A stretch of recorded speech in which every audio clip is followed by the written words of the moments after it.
6절부터 마지막 21절까지 말씀을 보겠습니다. 창세기 15장 6절부터 마지막 21절까지 말씀을 보겠습니다. 구약 성경, 제가 가지고 있는 성경으로 18페이지 쪽에 있습니다. 참고하기를 바랍니다. 한 절씩 말씀을 교독하겠습니다. 아브라함이 여호와를 믿으니 여호와께서 이를 그의 의로 여기시고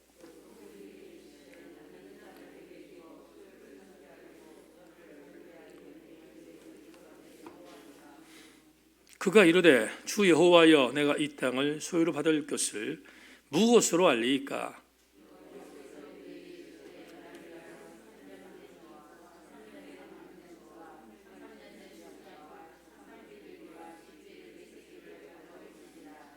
아브라함이 그 모든 것을 가져다가 그 중간을 쪼개고 그 쪼갠 것을 마주대하여 놓고 그새는 쪼개지 아니하였으니 해질 때에 아브라함에게 깊은 잠이 임하고 큰 흑암과 두려움이 그에게 임하였더니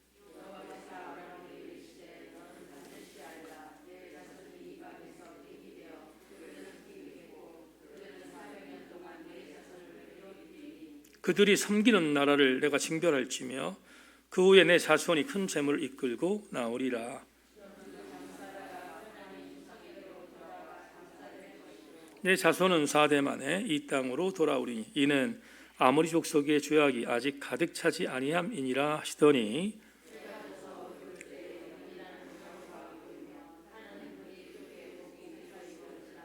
그날에 여호와께서 아브라함과 더불어 언약을 세워 이루시되 내가 이 땅을 애굽 강에서부터 큰 강 유브라데까지 내 자손에게 주노니 나머지 구절 같이 읽습니다. 헷 족속과 브리스 족속, 르바 족속과 아모리 족속, 가나안 족속과 기르가스 족속과 여부스 족속의 땅이니라 하셨더라. 아멘. 좋으신 주님 감사합니다. 수요 저녁 예배에 대면으로 모였습니다. 하나님의 영이 휘감아 주셔서 그냥 가지 않고 은혜를 덧입고 가는 예배 되게 하여 주시옵소서.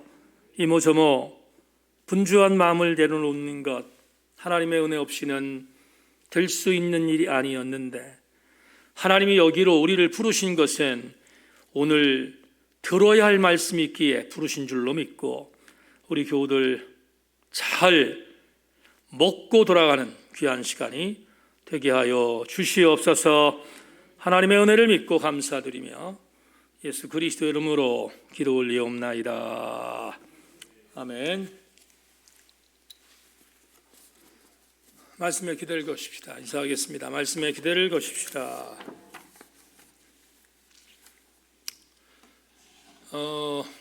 일전에 광고를 드렸던 것처럼 안승춘 집사님이 직장에서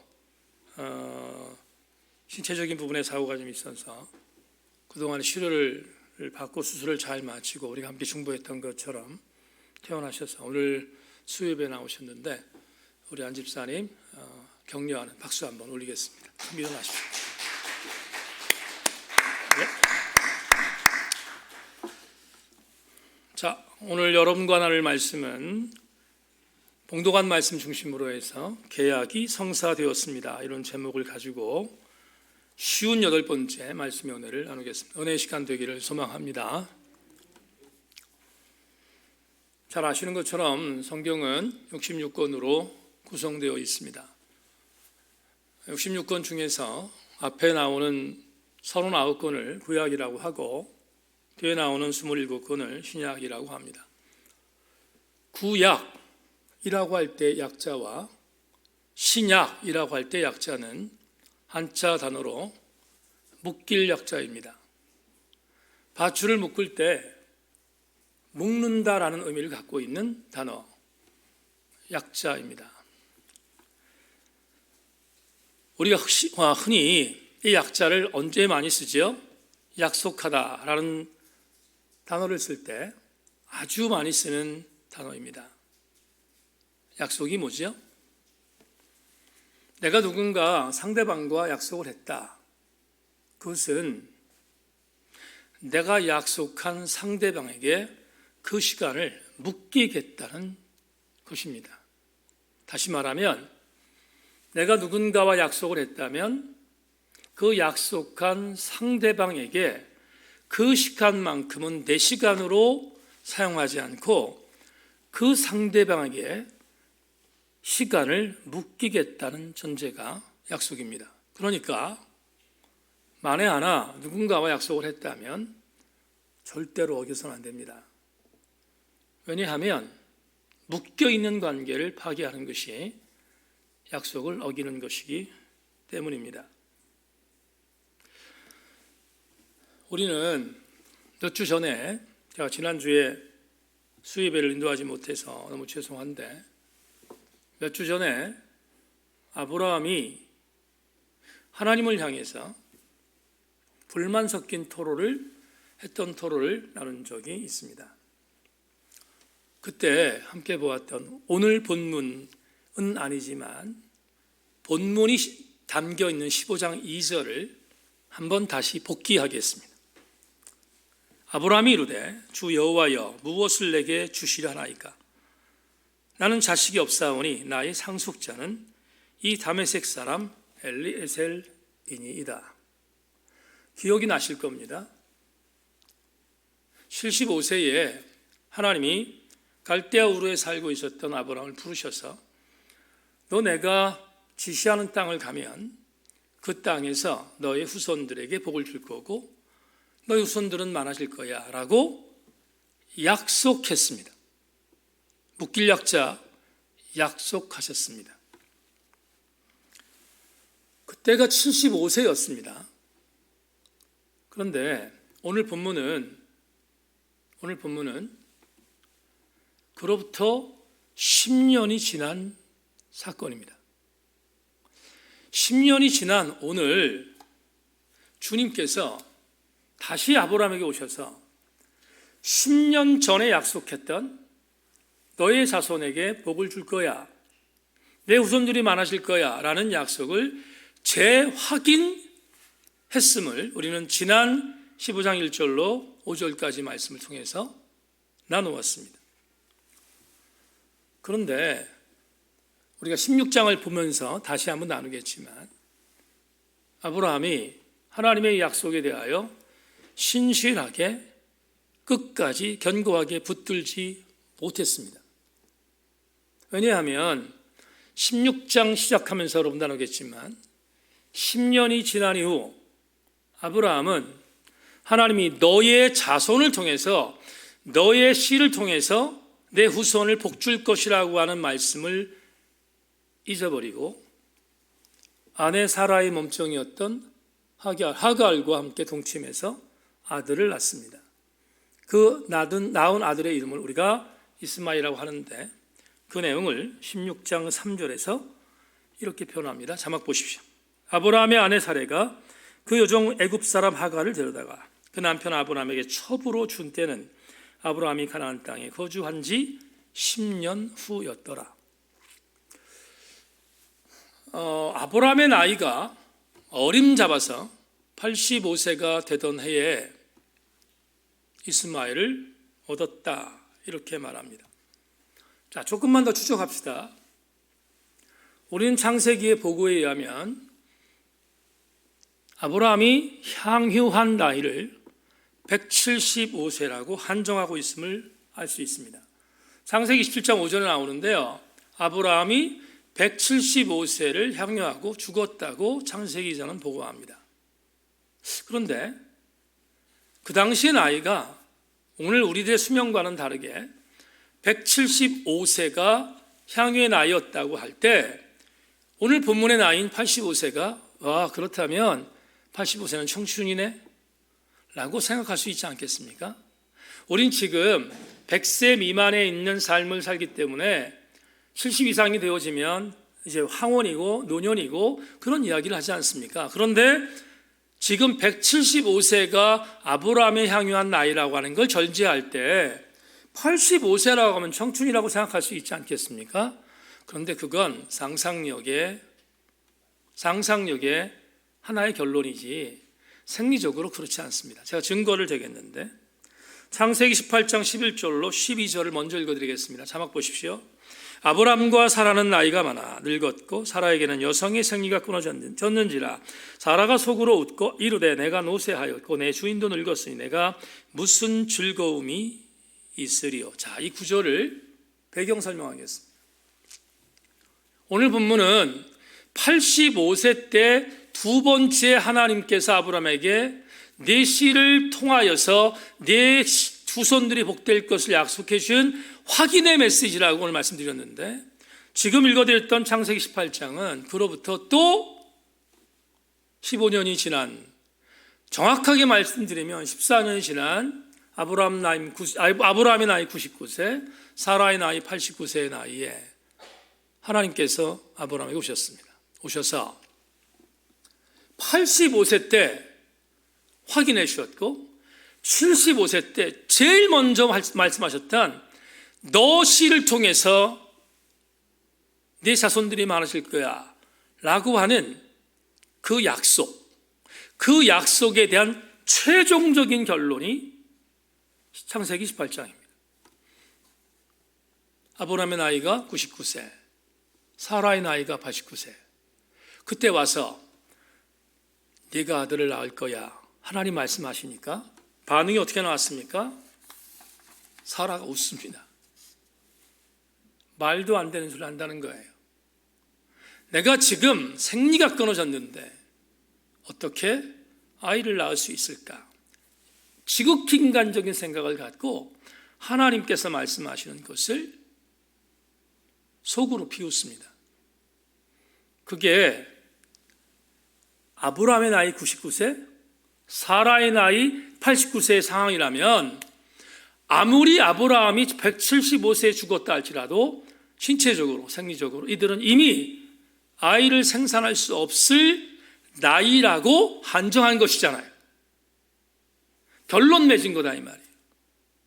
그런데 하나님은 오늘 본문에서 85세가 되던 해에 오셔서 확인하셨어요.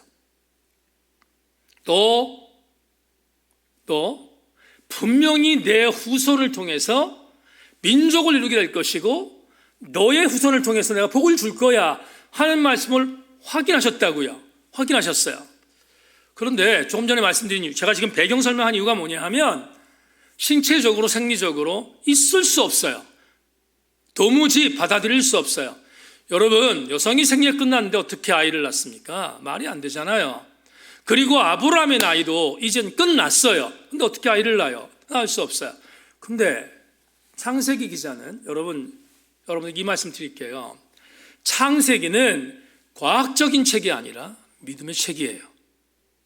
창세기에 서술되어 있는 일체의 모든 것들은 여러분 창세기 나오는 1장에 나오는 천지창조 그거 과학적으로 증명할 수 없어요.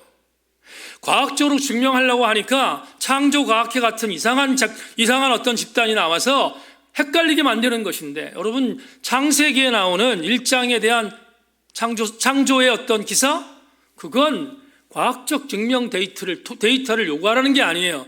그건 하나님께서 창조했다는 사실을 알려주는 메시지지. 다시 말하면 믿음의 책이다 이 말이에요. 창세기는. 근데 오늘 본문에서 시작하는 6절에 대단히 중요한 기사가 있어요. 대단히 중요한 구절이 있어요. 이건 신약에서도 너무 중요하기 때문에 그냥 넘어갈 수 없어서 제가 오늘 본문의 첫 번째 구절로 택했어요. 6절 보겠습니다. 6절 같이 읽습니다. 다 같이 시작. 아브라함이 여호와를 믿으니 여호와께서 이를 그의 의로 여기셨다. 이 구절이 제가 설교 준비하는 생각이 들었어요. 이 구절이 여기 왜 들어가지? 이 구절 없어도 오늘 본문은 전혀 하자가 없어요. 그냥 물 흐르듯 그냥 흐를 수 있는 구절인데 왜 6절에서 이 말씀이 꼭 들어가야 됐지? 그리고 주석 찾다 보니까 주석에 나오고 있어요. 여러분 6절은 장세기 기자의 의도적인 삽입이에요. 여기다 집어넣었어요, 의도적으로. 그러면 의도적으로 집어넣었다는 이유는 뭘까? 이 6절은 아브라함을 믿음의 수상으로 말하기에 앞서서 가장 중요한 성서적 근거를 제시하기 때문에 6절 다시 제가 읽겠습니다. 아브라함이 여호와를 믿으니 여호와께서 이를 그의 의로 여기셨다. 이를 믿으니, 이가 뭘까요? 이는 이전에 있었던 일체의 사건과 지금 하나님께서 너의 후손을 통하여 민족을 이루게 하시겠다고 하는 이 모든 일까지 다 포함해서입니다. 포함해서 이 모든 것들을 통하여서 아브라함이 여호와를 믿었다. 그런데 이때는 예수 그리스도께서 탄생하기 이전이니까 여러분 칭의라는 단어를 아시잖아요. 칭의가 뭐예요? 나는 죄인이야. 그런데 예수 그리스도를 믿음으로 말미암아 죄인인 나를 의롭다고 인정해 준 사건, 그걸 칭의라고 해요. 여러분 칭의를 받은 자가 구원받는 거예요. 칭의를 받은 자가 아주 편안하게 말하면 천국 가는 거예요.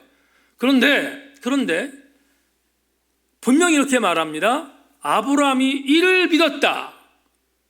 여기는 이전 사건과 더불어서 지금 말도 안 되는 것과 같은 아들을 낳을 것이라는 예고까지 믿었다고 해석하는 거예요. 그 모든 것들을 믿은 것을 가지고 하나님께서 아브라함을 의롭다고 여겼다. 신약 성경에 나오는 의롭게 되었음을 선포한 거예요. 그래서 여러분 신약 성경에서 신약 성경 로마서 4장 3절은 유명한 구절이거든요. 로마서 4장 3절은 대표적인 기독교 교리의 핵심적인 가치가 여기 있어요.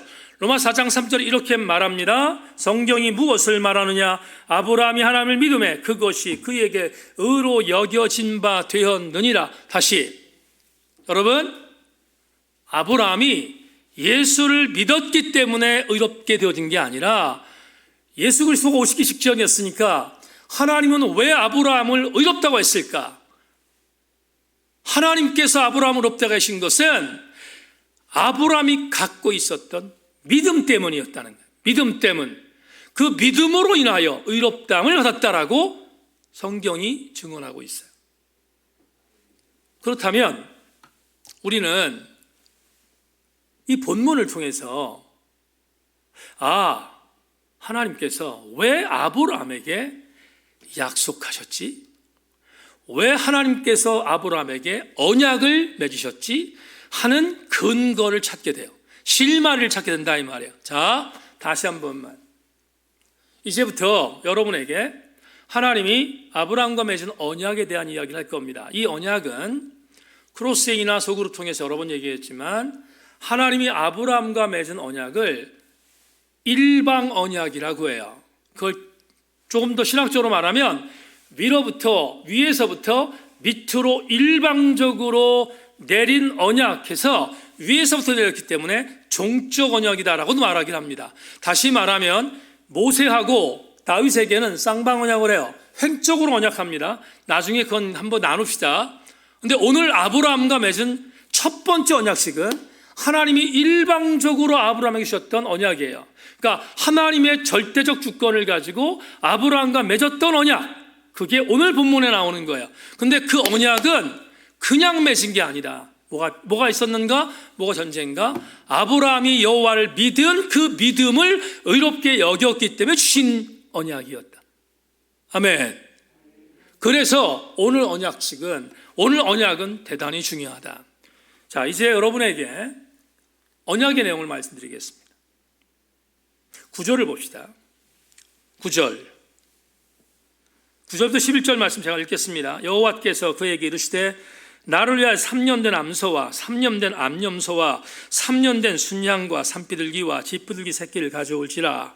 아브라함이 그 모든 것을 가져다가 그 중간을 쪼개고 그 쪼갠 것을 마주대어 놓고 그 새는 쪼개지 아니하였으며 솔개가 그 사체 위에 내릴 때에 아브라함이 쫓았더라. 설명 잘 들으세요. 자, 하나님께서 아브라함과 언약을 맺으십니다. 그런데 아브라함이 궁금했어요. 도대체 내가 지금 아들을 낳을 것 같지 않은데 엘리에셀을 내 후사로 만들었는데 내 신체적인 나이로는 아이를 낳을 것 같지 않은데 그 증거가 뭡니까? 도대체 내가 어떻게 아이를 낳을 수 있습니까? 물어요. 그러자 오늘 7절과 8절을 보십시다. 7절 8절 다시 한 번만 봅니다. 또 그에게 이르시되 나는 이 땅을 내게 주어 소유를 삼게 하려고 너를 갈대아인의 우르에서 이끌어낸 여호와니라. 그가 이르되 주 여호와여 내가 이 땅을 소유로 받을 것을 무엇으로 알리까? 묻잖아요. 지금 아브라함이 확인에 대한 부분을 얘기합니다. 그러자 하나님께서 히든 카드를 꺼내신 거예요. 히든 카드가 뭐냐? 언약식입니다. 아브라함아, 네가 증거를 요구하니까 지금부터 너와 함께 내가 언약식을 거행하겠다 이렇게 말씀하시고 이렇게 말합니다. 너 가서 동물들을 좀 가져와라. 근데 본문에 나와 있는 것처럼 3년 된 암소, 3년 된 암연소, 3년 된 순양, 산비둘기, 집비둘기. 여러분 3년 됐다는 것은 가장 건강한 동물입니다. 가장 건강한 동물들을 가져와라. 그런 뒤에 죽이라는 거예요. 아브라함에게 염소 그리고 소, 비둘기를 죽여라 이렇게 말합니다. 그리고 나서 명령하십니다. 죽인 동물의 사체를 갈라서 양쪽에 마주보게 세워라 이렇게 말씀하세요. 마주보게 세워라.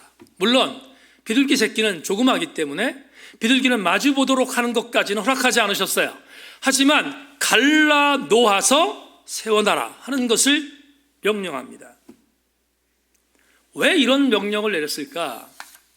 여러분 지금 창세기는 고대 근동 시대의 메시지잖아요. 고대 근동에서 계약을 맺을 때, 약속을 할 때 항상 이 법으로 했어요. 왜 이 법을 했는가? A와 B가 언약을 맺을 때 A가 갖고 온 A라는 재물과 B가 갖고 온 B라는 재물을 죽입니다. 그래서 갈라서 서로 마주보게 합니다. 만에 하나 당신과 내가 맺은 언약을 어길 경우 당신의 신세는 이 동물의 사체와 같이 될 것입니다. 무시무시한 약속입니다. 언약식입니다. 하나님께서 그렇게 아브라함에게 명령하셨어요. 그러자 아브라함이 고대 근동 갈대 우르 사람이니까 다 알았을 거 아니겠어요?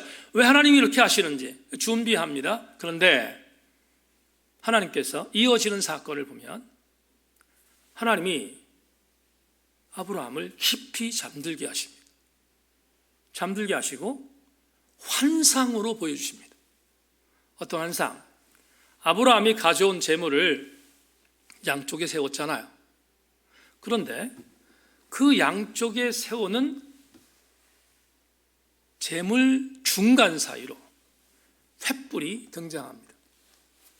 그리고 횃불이 하나님을 상징하는데 그 횃불이 중간 지역을 지나가는 모습을 아브라함에게 보여줍니다. 놀라운 사실은 왜 이것을 일방 언약이라고 하는가? 여기 아브라함은 등장하지 않아요. 하나님만 지나가신다. 일방 언약이에요. 하나님께서 당신의 주권으로 아브라함을 믿음의 조상으로 만들어 그를 통하여 당신의 아름다운 구속사를 완성할 것을 일방적으로 계약하신 사건이 오늘 본문의 메시지입니다. 그런 뒤에 지나가시는 하나님께서 깊이 잠들어 있는 아브라함을 통하여 환상 속에서 세 가지를 약속하십니다. 그 세 가지가 뭔가? 오늘 13절부터 16절에 있습니다. 자, 빠르게 읽겠습니다. 여호와께서 아브라함에게 이르시되 너는 반드시 알라. 내 자손이 이방에서 객이 되어 그들을 섬기겠고 그들은 400년 동안 내 자손을 괴롭히리니 그들이 섬기는 나라를 내가 징벌할지며 그 후에 내 자손이 큰 재물을 끌고 나오리라. 너는 장수하다가 평안히 조상에게로 돌아가 장사할 것이요 내 자손은 4대 만에 이 땅에 돌아오니 이는 아모리 족속의 죄악이 아직 가득 차지 아니함이니라 하시더니 세 가지 약속했습니다.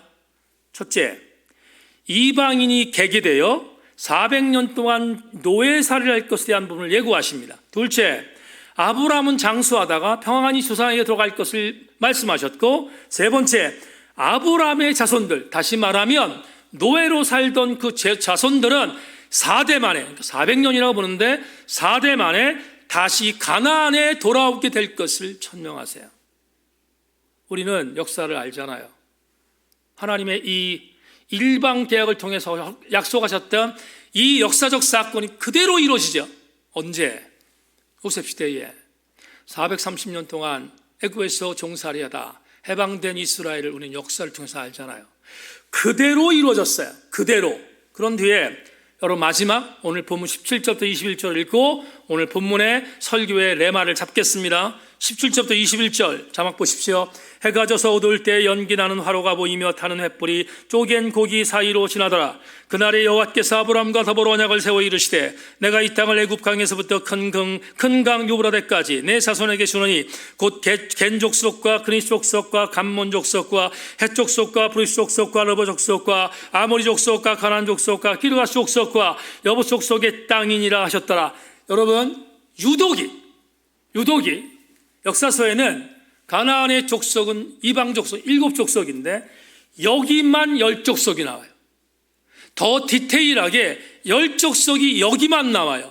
10족속을 소개하며 이 땅들, 이 10족속이 차지한 그 땅을 내가 너에게 줄 거야. 너의 후손들에게 줄 거야. 그래서 너의 후손들을 통하여 이 가나안에서 내가 약속한 땅의 약속으로 너희들에게 허락할 것을 여기에 분명히 명확하게 제시하고 있습니다.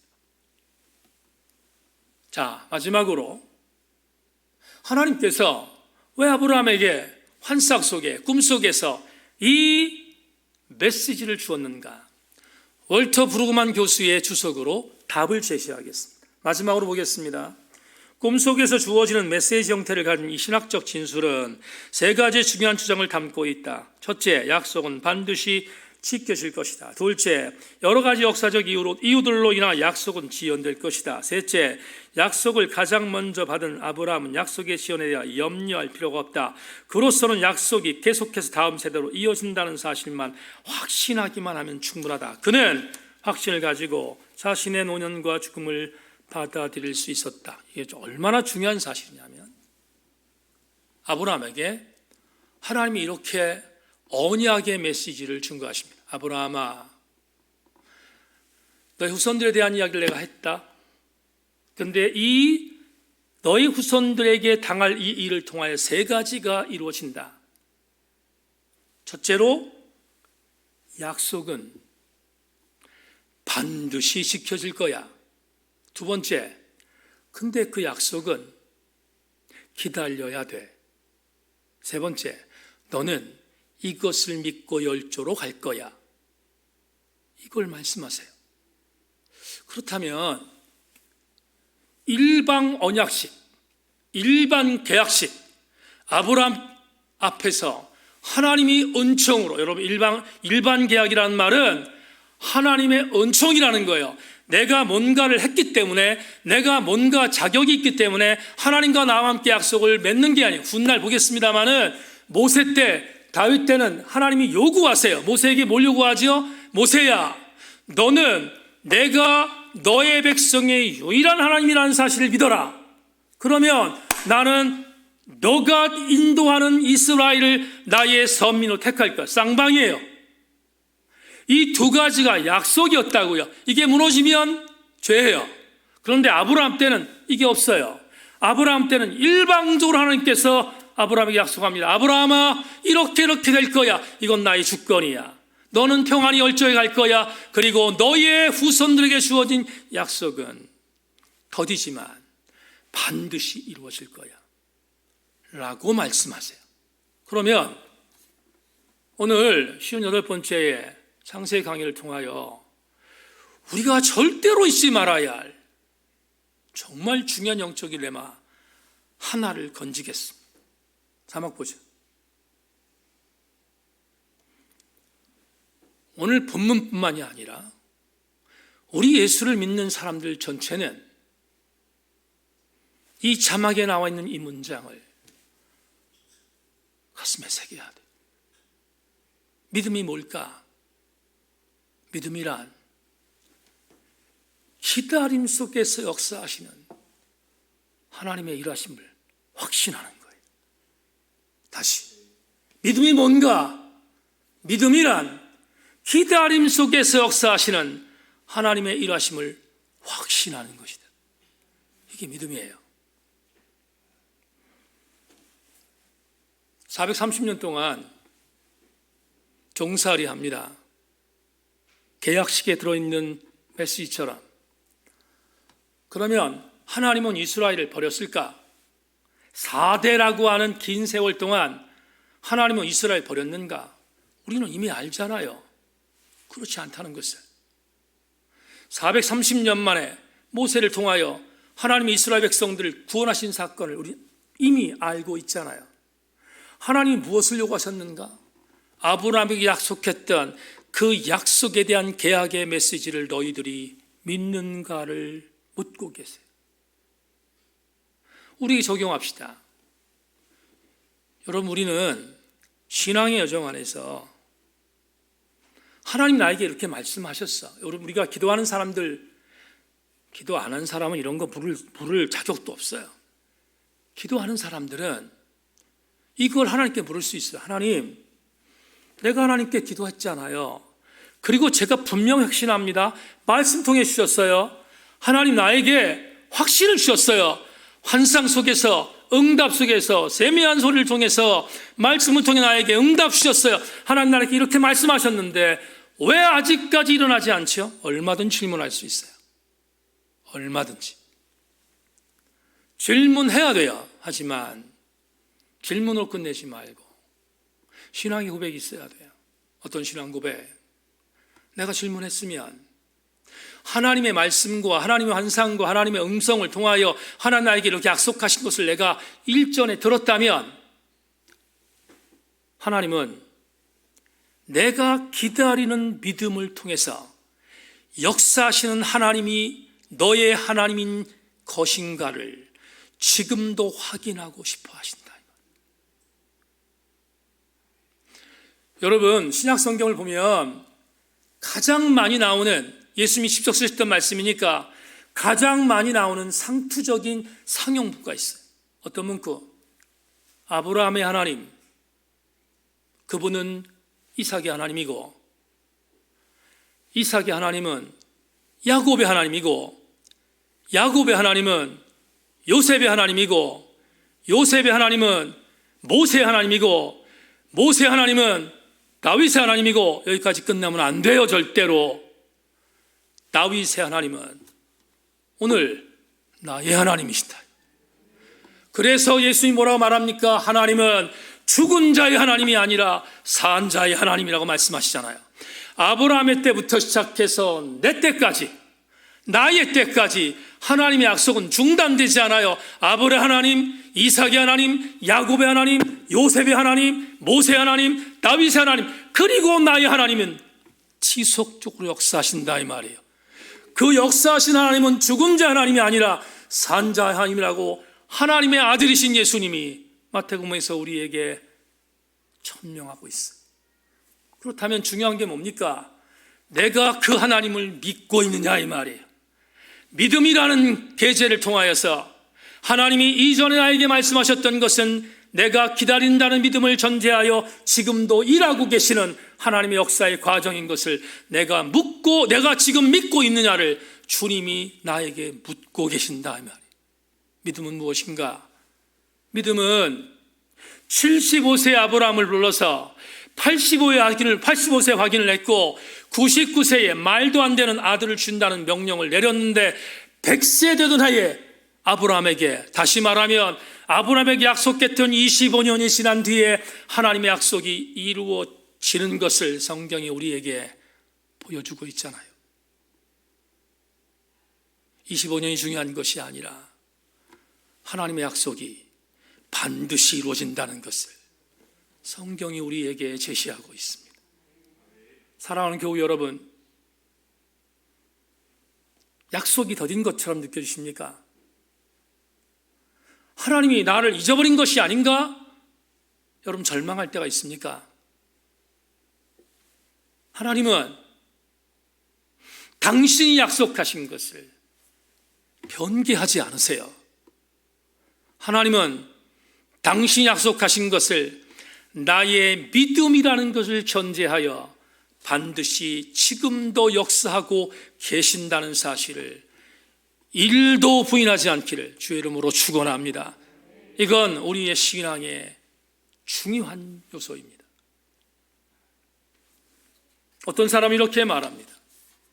내가 기도한 것이 내 대해서 이루어지기를 원합니다. 누구든지 그럴 수 있습니다. 내가 기도한 내용이 하나님 내 대해서 이루어지기를 원합니다 라고 말하는 사람이 있습니다. 충분히 그럴 수 있습니다. 그러나 하나님의 생각은 다를 수 있습니다. 하나님의 생각은 내가 기도한 제목이 내 때가 이루어지지 않으면 나의 다음 세대에도 이루실 수 있음을 우리는 무시하면 안 돼요. 제가 조지 뮬러 얘기를 했습니까? 조지 뮬러가 기도의 아버지잖아요. 그가 예수님과 인격적인 만남을 갖고 5명의 자기의 친구들을 위해서 기도했습니다. 5명, 목숨 걸고 기도했습니다. 5명의 내 친구들이 영원히 구원받도록. 그런데 조지 뮬러가 기도한 이후 조지 뮬러의 기도라는 전기에 나오죠. 3명이 돌아왔어요. 인격적으로 구원받았어요. 조지 뮬러의 기도가 응답됐습니까? 응답 안 됐습니다. 2명이 안 돌아왔으니까. 그런데 조지 뮬러가 죽었어요. 죽은 장례식 날 1명이 돌아왔어요. 4명이 구원받았네. 조지 뮬러의 기도는 완전히 응답되지 않았습니다. 그런데 조지 뮬러의 사후에 나머지 1명이 예수 그리스도를 영접하여 돌아왔음을 전기는 보고해요. 사랑하는 여러분, 하나님의 약속은 절대로 변개되지 않습니다. 하나님의 약속은 반드시 이루어집니다. 그러면 우리는 행할 것이 있습니다. 하나님의 약속이 현재 진행형으로 나의 믿음이라는 걸 전제하여 지금도 일하시는 하나님의 역사인 것을 믿는 자라면 한 가지 전제할 게 있습니다. 우리는 하나님의 일하심을 믿고 그 일하심에 대하여 끝까지 존중해야 합니다. 어떻게? 한 예를 들겠습니다. 캐톨릭 시인 중에서 아주 영혼이 맑은 시인 중에 한 분이 구상 선생님입니다. 이재철 목사님의 책에서 시인들과 문인들과 함께 모임을 갖던 그 메시지를 담고 있어요. 구상 선생님이 그 당시에 우리 한국 시계의 어른이었습니다. 문인 작가들이 있었는데 크리스천 모임이었습니다. 한 제자 겸 후배가 구상 시인에게 물었습니다. 선생님, 온 세상이 흙탕물입니다. 온 세상이 흙탕물입니다. 어디 하나 흙탕물이 아닌 곳이 없습니다. 그럴 때 우리 크리스천들은 어떻게 해야 합니까? 를 물었습니다. 그러자 구상 시인이 이렇게 답합니다. 우리 크리스천들은 맑은 물을 계속해서 밑으로 내려보내야 합니다. 그러자 질문한 그 제자가 다시 묻습니다. 아니 선생님, 온 세상 가운데서 단 한 군데도 흙탕물이 아닌 곳이 없는데 우리같이 힘없는 자들이 그깟 맑은 물 몇 가지를 흘려버린다고 해서 무슨 변화가 있겠습니까? 되물었습니다. 그러자 구상수인이 마지막으로 대답합니다.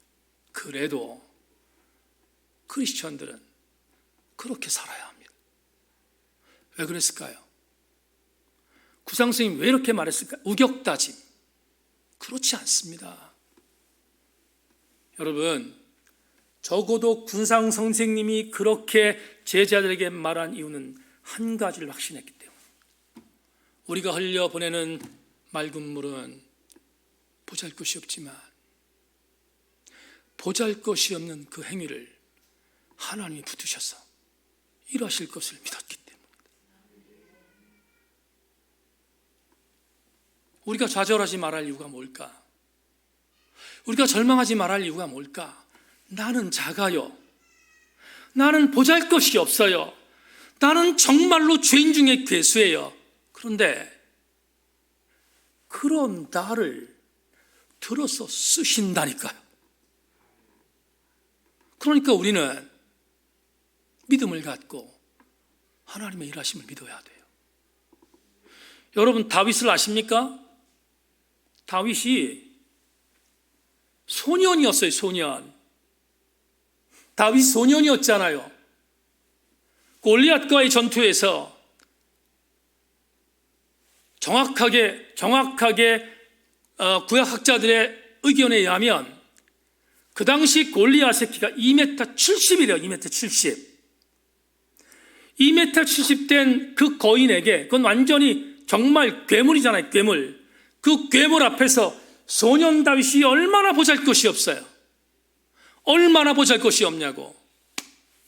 갔더니 아버지의 명령대로 형들이 지금 전장에서 어떻게 하고 있는가를 보고 음식물을 제공하라고 그렇게 아버지의 명령을 받았던 다윗이 얼떨결에 전쟁터에 갔잖아요. 갔는데 지금 골리앗 앞에 형들까지 비롯해서 모두가 숨지고 있어요. 벌벌벌 떨고 있잖아요. 얼마나 성질을 났든지. 다윗이 말합니다. 지금 저 골리앗이 할례받은 하나님 백성을 지금 멸시하고 있는 걸 봤어요. 참을 수가 없었어요. 그래서 소년 다윗이 사울에게 말합니다. 나에게 저 골리앗과 싸울 수 있는 그런 기회를 주십시오. 사울이 너무 기가 막히잖아요. 그런데 지금 사울을 비롯하여 모든 사람이 벌벌 떨고 있으니까 어쩔 수 없어서 그래서 다윗에게 허락합니다. 전쟁 나가기 위해서 투구를 씌웠어요. 갑옷을 입혔어요. 안 맞아. 작아서 보잘것이 없다는 증표잖아요.